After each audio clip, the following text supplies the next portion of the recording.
Bonjour et bienvenue à la dernière capsule du module 4, le chapitre 14, les lois de Newton.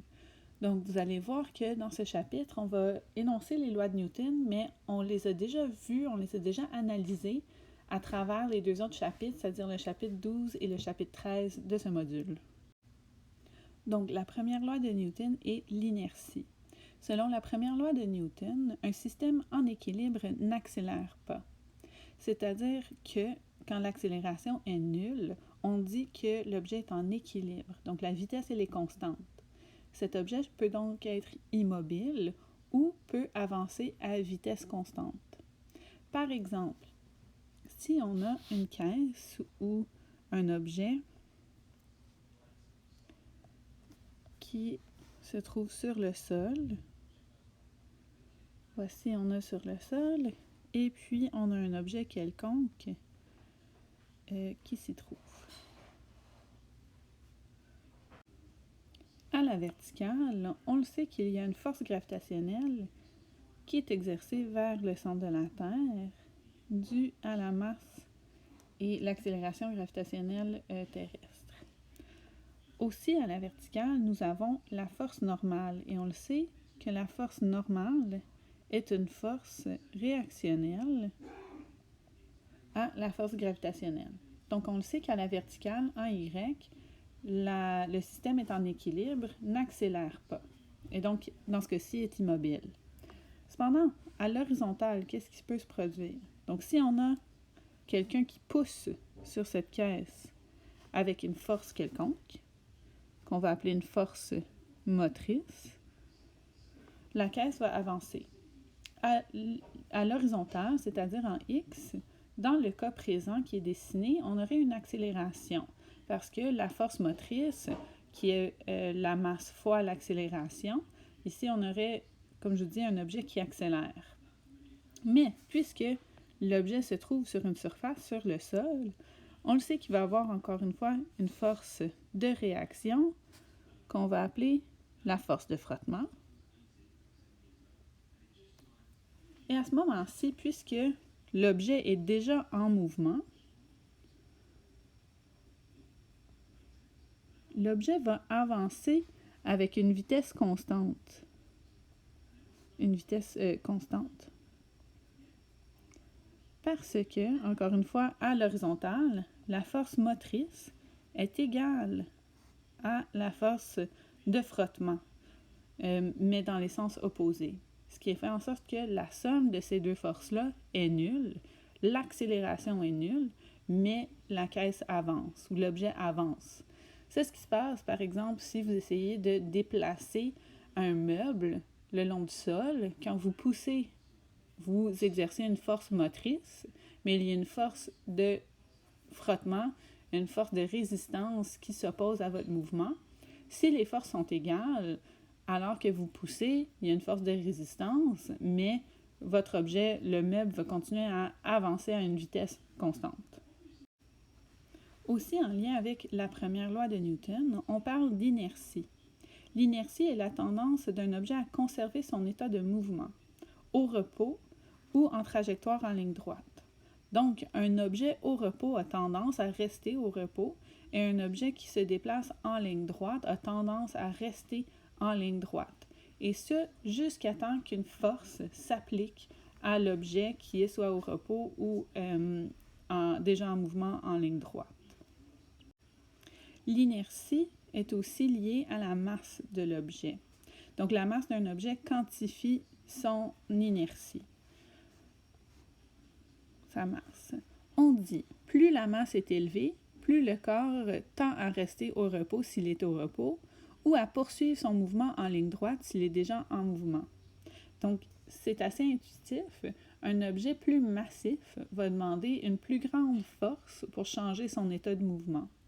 Plus un objet est massif, plus il va falloir une force élevée pour soulever l'objet, par exemple, s'il est au repos, ou changer sa trajectoire.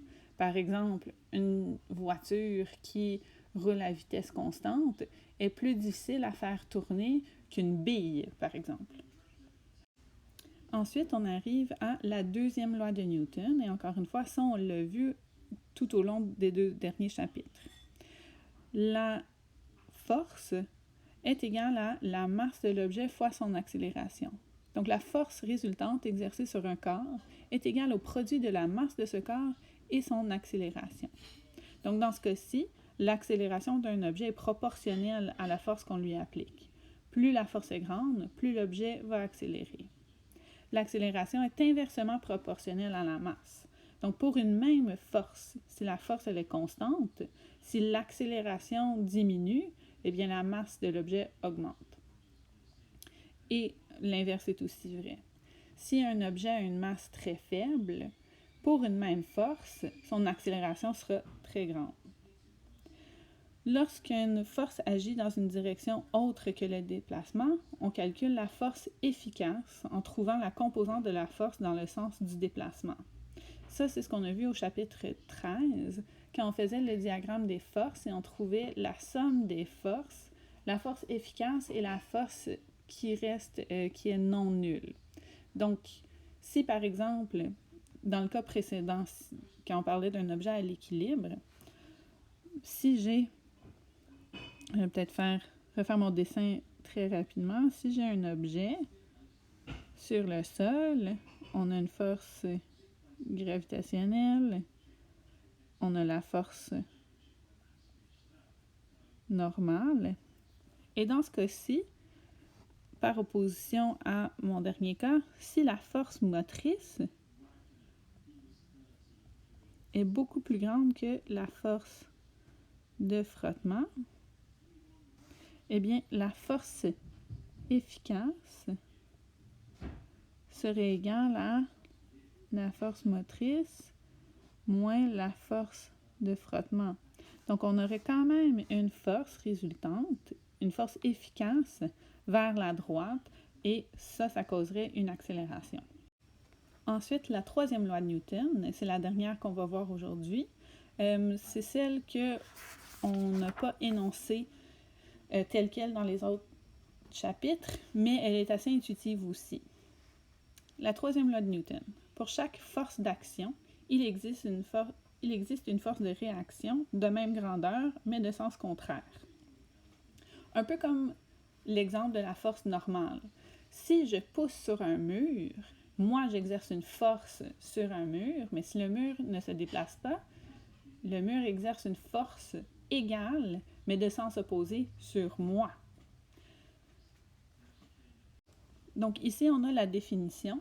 Si un corps A exerce sur un corps B une certaine force, le corps B exerce sur le corps A une force égale en grandeur, mais dirigée en sens opposé. Le signe négatif dans l'énoncé met en évidence le fait que les deux forces sont de sens opposé, mais de même grandeur. La troisième loi de Newton dit donc qu'une force n'existe jamais seule.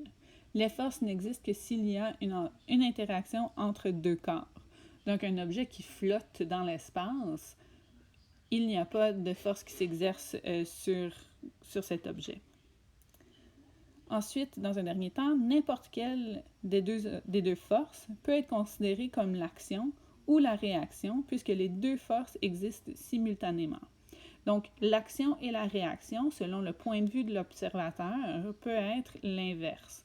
Donc, dans mon cas, l'action serait moi qui pousse sur le mur et la réaction, ce serait la force normale du mur sur moi. Mais du point de vue du mur, peut-être que son action, c'est de pousser sur ma main et la réaction, c'est moi qui pousse sur lui.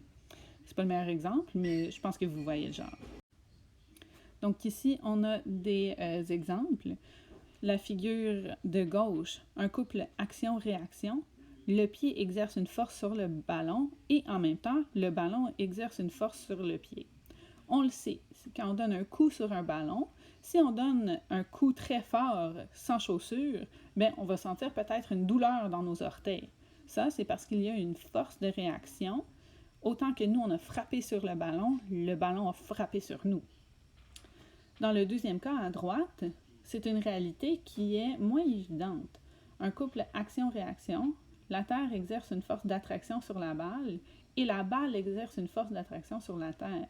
Donc, quand on a deux objets avec des masses comme on a vu précédemment, il existe une force gravitationnelle d'attraction. Cette force fonctionne dans les deux sens. La balle tire sur la Terre autant que la Terre tire sur la balle. Ce qui change, c'est la masse des deux objets. La masse de la Terre est pas mal plus élevée que la masse de la balle, donc l'accélération de la balle sera plus grande que celle de la Terre. Et c'est la raison pour laquelle on considère que la balle bouge vers la Terre et c'est pas la Terre qui bouge vers la balle. Mais encore une fois, selon le point de vue, on peut argumenter dans les deux cas. Il existe une quatrième loi de Newton. On ne l'a pas inscrite ici parce qu'on l'a vu dans le chapitre précédent. La quatrième loi de Newton, c'est la loi de gravitation universelle. Donc, quand on parlait de la force gravitationnelle, c'était en réalité la quatrième loi de Newton. Donc, on ne l'a pas énoncé ici, je n'ai pas de diapo pour celle-là, mais c'est la quatrième loi. Donc, on a terminé le module 4. Je vous invite à faire vos exercices et à compléter le quiz dans Google Classroom une fois qu'il sera disponible. Merci, bonne journée!